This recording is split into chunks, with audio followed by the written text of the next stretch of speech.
workplace related stress is true. அமெரிக்கன்காரன் கரெக்டாக 9 to 5 வேலை செய்கிறான், கரெக்டாக வெள்ளிக்கிழமையான கடையை சாத்திட்டு போயிடுறான். நம்மால் 24/7 அவைலபிள், சாட்டர்டே சண்டே அவைலபிள். ஏன்னா நம்ம கல்ச்சரில் ஒர்க்கை க்ளோரிஃபை பண்ணுவோம். உன் ஐடென்டிட்டி என்னன்னு கேட்டிங்கன்னா, I'm an ID manager, I'm an HR manager, I'm market. நம்ம வேலைக்கு தான் நம்ம முக்கியத்துவம் கொடுப்போம். உங்கள் பாஸ் கிட்ட சொல்லி பாருங்களேன், சார் நாளைக்கு சாவர மாதிரி இருக்கேன் சார், நான் ஒரு 2 நாள் பொறுத்து கூட அந்த வேலையை முடிச்சுட்டு அப்புறம் செத்துடுறான்றான். வெக்கேஷனுக்கு லேப்டாப் கொண்டு போற ஒரே இனம் நம்மால் தான். எந்த ஹோட்டலில் தங்குறோம், இது வைஃபை இருக்கா? இந்த குளோரிஃபைங் ஒர்க் இருக்கு பாருங்க, அது பயங்கர டேஞ்சரஸ், எக்ஸ்ட்ரீம்லி டேஞ்சரஸ்.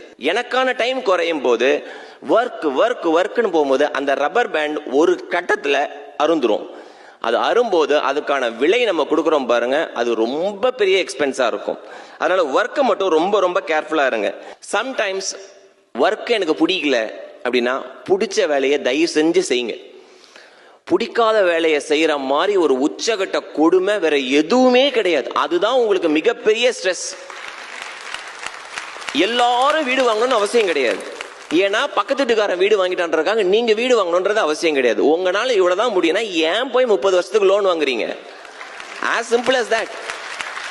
நம்ம ஆளுங்க எப்படின்னா கல்ச்சரை எப்படிலாம் அடாப்ட் ஆயிருக்காங்கன்றது பாருங்க. டாலஸ்ல நான் அந்த போர்டு பார்த்தேன், வாஸ்து கம்ப்ளையன்ட் விலாஸ் அப்படின்னு போட்டுதான். எனக்கு ஒரு நிமிஷம் டாலஸ்ல இருக்கோமா டாலஸ் புறத்தில் இருக்கோமான்னு ரூட் வந்துருச்சு. இன்னொரு வீட்டில் பார்த்தா மேக்ஸ் டியூஷன் டேக்கன் ஹியர் அப்படின்னு போட்டிருந்தாங்க. நம்ம ஆளுங்க போய் மேக்ஸ் டியூஷன் என்ன, வாஸ்து கம்ப்ளைண்ட் விலாஸ் என்ன, எல்லாத்தையும் மாத்தியாச்சு. ஒரு விஷயத்துல ரொம்ப கேர்ஃபுல்லா இருங்க. பசங்களுக்கான ஸ்ட்ரெஸ், ரைட்? மியூசிக் கிளாஸ் போ, ஸ்விம்மிங்க்கு போ, டைக்வாண்டுக்கு போ, கராத்தேக்கு போ அப்படின்னா அந்த குழந்தை யோசிக்குது, நான் என்ன பண்ண போறேன்? சிவகார்த்திகேயன் கேட்குற மாதிரி, நான் வேணா டாக்டர் ஆயிட்டுமா, நான் வேணா இன்ஜினியர் ஆயிட்டுமா? ஸோ ரொம்ப ரொம்ப கேர்ஃபுல்லா நம்ம குழந்தைங்க சூப்பர் ஸ்டார் ஆகணும்னு அந்த ஸ்ட்ரெஸ் அங்கே கொடுத்துடாதீங்க. இன்னைக்கு எல்லாம் சந்தோஷமான விஷயம் என்னன்னா, இங்கே அட்லாண்டாவில் நிறைய கிரிக்கெட் கிளப் இருக்குன்றாங்க. அவங்களுக்கு அதுதான் சந்தோஷம்னா let them go have fun. அதே மாதிரி உங்களுக்கு ஏதாவது இன்ட்ரெஸ்ட் இருந்துச்சுன்னா உங்களோட மீ டைமை மட்டும் யாருக்காகவும் காம்ப்ரமைஸ் பண்ணாதீங்க. நம்மளுக்கு என்னன்னா, இந்த பிரச்சனையை என்னால் மட்டும்தான் சால்வ் பண்ண முடியும், நம்ம கடைசி வரைக்கும் நம்பிக்கிட்டே இருப்போம். கிடையாது. Please express your feelings. Every one of us go through some kind of anxiety. ஏதோ டிப்ரெஷன் இருக்கு, ஏதோ ஸ்ட்ரெஸ் இருக்கு. அதை இந்த சர்க்கிளால தீர்த்து வைக்க முடியாதுன்னா அது ஒரு ப்ரொஃபஷனலால தான் தீர்த்து வைக்க முடியும். தயவு செஞ்சு உங்க விக்டிம் கார்டு பிளே பண்ண வேண்டாம். Why me?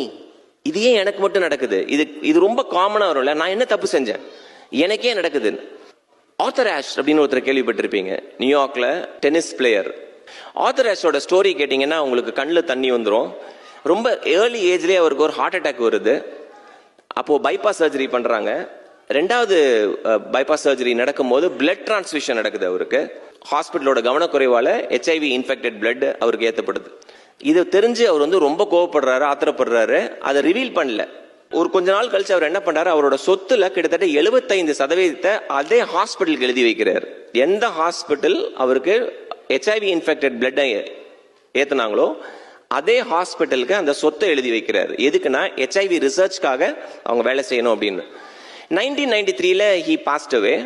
பட் அவரோட பயோகிராஃபி கிரேஸ் அப்படின்ற ஒரு புக்ல ஒருத்தர் கேட்கிறாரு அவரை, கடவுள் மேல உங்களுக்கு கோவமே வரலையா? நீங்க இவ்வளவு பெரிய டென்னிஸ் பிளேயர், உங்களுக்கு உங்களோட கெரியரே இப்படி காலி பண்ணிட்டாங்களே அப்படின்னு.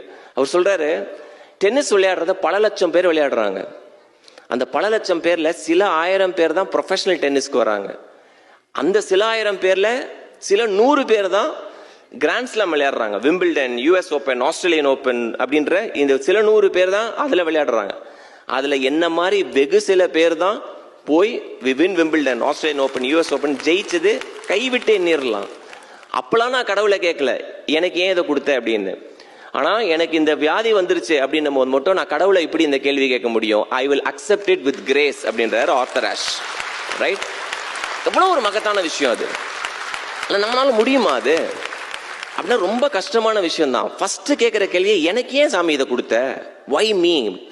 அந்த விக்டிம் கார்டு பிளே பண்ணாம நம்மளால அந்த மைண்ட்ஃபுல்னஸை ப்ராக்டிஸ் பண்ண முடியும். Accepting the reality.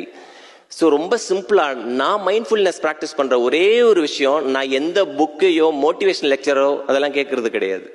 நான் நடத்துற மாற்றம் ஃபவுண்டேஷன்ல இருக்கிற 3355 குழந்தைங்களோட எந்த ஒரு ஸ்டோரியை எடுத்து பார்த்தாலும் எப்படிரா இந்த குழந்தைங்க சர்வைவ் ஆனாங்க அப்படின்னு இருக்கும். அந்த ஒரு ஸ்டோரி போதும் எனக்கு மோட்டிவேஷனலா இருக்கிறதுக்கு. அதனால தான் ஆங்கிலத்தில் ஒரு வேர்ட் இருக்கு, ஹோப். நாளைக்கு எந்திரிச்சிருவோம் அப்படின்றது ஒரு ஹோப். அதே மாதிரி எந்த ஒரு பிரச்சனையும் வந்தாலும் நாளைக்கு அது தீந்துரும் அப்படின்னு நினைக்கிறதா ஹோப். இது என்கிட்ட படிக்கிற ஒரு குழந்தை சொன்னது.